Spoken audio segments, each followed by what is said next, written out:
Well, our top story today from the GatewayPundit.com, MSNBC legal analyst has a meltdown over a SCOTUS ruling limiting injunctions by lower courts. We're talking about this story and so much more here on the Gateway Pundit's Week in Review.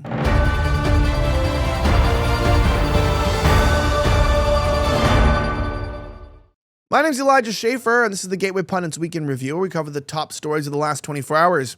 Our top story today, Mike LaChance reports that MSNBC legal analyst has a meltdown over a SCOTUS ruling limiting injunctions by lower courts. Check this out. Well, it turns out that Leah Littman is a law professor at the University of Michigan and serves as a legal analyst for the far-left MSNBC. She did not have a good day today. Reacting to the SCOTUS ruling that limits injunctions from lower courts, Littman cited that dissent from liberal justices Sotomayor and Ketanji Brown Jackson. These people know what a huge win this is for the Trump administration, and they're in complete panic. Check out this video clip we have. Tell me what you think. Here is the meltdown. I just want to note the Democratic appointees' strong dissents in this case. Justice Ketanji Brown Jackson calls the court's decision an existential threat to the rule of law. Justice Sotomayor's dissent says no right is safe in the new legal regime the court creates. She calls the court complicit in a grave attack on our system of law. The reality is the Supreme Court's Republican justices took away lower courts' single powerful tool, the most powerful tool for reining in the Trump administration and holding them accountable to the law.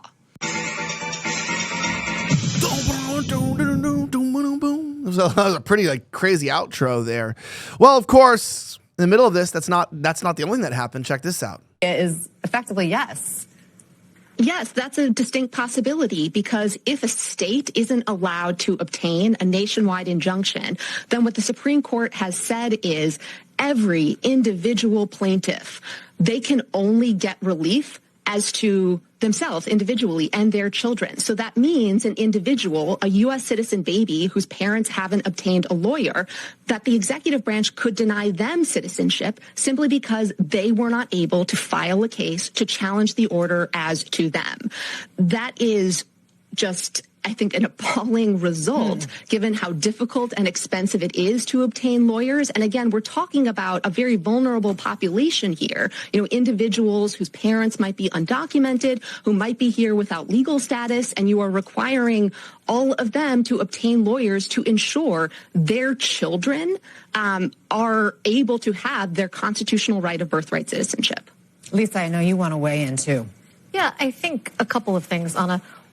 Yeah, that's what I really want, is to listen to a couple of overweight women, liberal women talk about politics. It's really where I want to get my news. Isn't it crazy? That's what I keep saying. Isn't it crazy? You see the news and it's DEI hires and liberal women with dyke haircuts and stuff being here's what Americans really are. And then they look at a guy like me you're not really an American. You're a racist and a sexist and a misogynist. You're excuse me. Anyone can look at me and would know I'm an American. If they said, I'm from the United States, and they tell me, oh yeah, he's from the United States.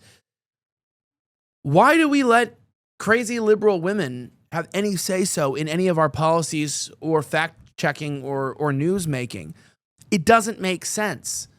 Already, men should be leading things, but then liberals appeal to emotion. So you have an emotional creature with an emotional worldview. You're not going to get facts. You're just going to get opinion.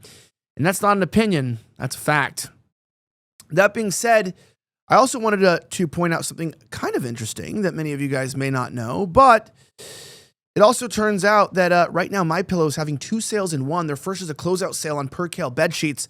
Any size, any color, just $25. That's right, you can even get queens, kings, split kings, and California kings, any size, any color, just $25. Even their MyPillows are only $15, $14.98.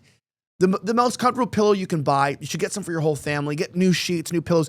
Guys, one thing that people don't think about is how gross your blankets and sheets are. I know you can wash them and bleach them, but just get yourself some new sheets.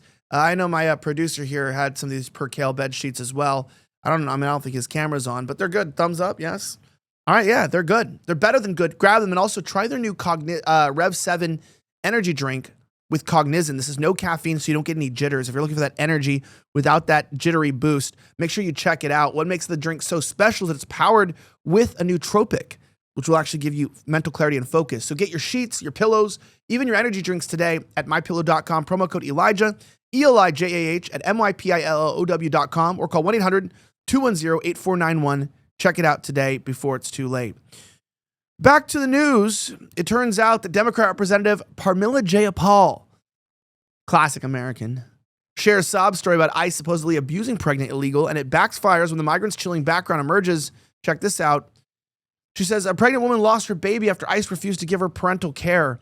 She begged for help and was denied. She was fed food full of cockroaches. She was forced to sleep on the floor. What in the hell? Well, it turns out here that far-left Representative Pramila Jayapal ended up red-faced earlier this week after she tried to defeat an illegal alien supposedly mistreated by ICE. On Wednesday, the Nashville Banner wrote a sob story about a pregnant illegal. The paper went on to allege that Monteroso Lemus received lackluster prenatal care. Check this out. I want to read it. But the publication went on to correct the tragic circumstances to President Trump daring to enforce immigration laws are connected. Jayapal promptly seized on the story and amplified it across social media. However, the story was not only false, but the paper neglected to tell the real story. In a tweet, Assistant DHS Secretary Tricia McLaughlin first pointed out that Monteroso Lemus was provided complete and full prenatal care despite claims otherwise. More importantly, the Trump administration had good reason to remove her from America. She had a rap sheet composed of multiple felonies, including child abuse. So it's like she was a pregnant woman. The government hurt her. She didn't even have time to abuse her new kid. It's absolutely false. A statement said from the warrant, she had full prenatal care. We have documentation to show it. She's 37, a citizen of Guatemala who has been arrested multiple times for child abuse and is wanted on an active warrant for homicide. So she is a murderer, an alleged murderer and child abuser. And they're like, she's pregnant. So now, like, if I have a hangnail, it's like, I kill someone. It's like, but he has a hangnail. They didn't even give him any nail clippers in prison. Nice detention. It's getting insane. That being said, did you delete this tweet? Because Fang wrote it. Transportation Secretary Sean Duffy torches Eric Swalwell after he deletes post attacking him. California Globe, U.S. Transportation Secretary Sean Duffy calls it LA Mayor and Metro Chief for failed riot response. You saw that. But the story says here that U.S. Transportation Secretary just unleashed political hellfire on California Democrat Eric Swalwell. Swalwell deleted a snarky post slamming Duffy's response to the violent anti-ICE riots that paralyzed parts of Los Angeles and left taxpayers with a cleanup bill of $30 million. I actually believe that. I believe that police response cost $30 million. I'm not even joking. That wasn't expensive. I'm looking at my producer. We were out there in the riot, and that was definitely like a $30 million. Are you on? You're not on. Okay. Yeah, that was definitely like a $30 million response. I could definitely see that, the cost. There's so many. There's thousands of police officers, lots of heavy machinery. They loved shooting everyone with less than lethal munitions. But what's important here is he said this. Did you delete this tweet? Fang wrote it. Eric Swalwell said, "Hey, Einstein, your dipshit president spent $134 million and counting on sending National Guard to do nothing. They're still in LA and there's nothing for them to do. Sit this one out." And then he deleted it. He said, since you're now a budget hot, let's talk about the $16 billion your state wasted on high-speed rail to nowhere. That's why, you know what? That's why I had to leave. Because, you know, when I'm thinking about where to move, I'm thinking about, okay, maybe Tennessee, Florida. I have to think where there's a good state government, right? Because, like, Tennessee just banned child mutilation surgeries and, like, teaching kids about sex. Like, you know, and then it's like, it's so funny because, like, you know, I point out the fact that we were so backwards in our government. And then you get people like Steven Crowder's host, Lane Kendall, said he accuses me and Jackson Hinkle of being paid by the, you can look at this here, being paid by the Chinese government to point out that they have nice cities. He's like, post some, you know, crazy thing that happened in their cities. Like, will these CCP people, you know, be covering this? Listen, I don't like China. I'm not a supporter of the Communist Party. It's stupid, but I'm pointing out the fact that American government does waste a lot of money. I mean, look at that, $16 billion to nowhere. Like, we spend a lot of money on nothing and we don't get a lot in return. And we have high taxes. That's why I hate California, because it's like, we've talked about it as a team. We would move to California, like to Orange County, but it's just like the state tax. Like, we don't have the money to pay the state tax. It's like 15% of our income. So it's like, just to keep everyone where they're at, I have to give them a 15% raise. And that's like, and if we're gonna get a 15% raise, I'm pretty sure they want their money. You know what I mean? If I'm like, hey, everyone's getting a 15% raise, they'd be like, okay, well, that's to help me live, not to pay to the government so I can get nowhere, you know? It's ridiculous. Anyway, if you like these reports, don't forget to join our mug club.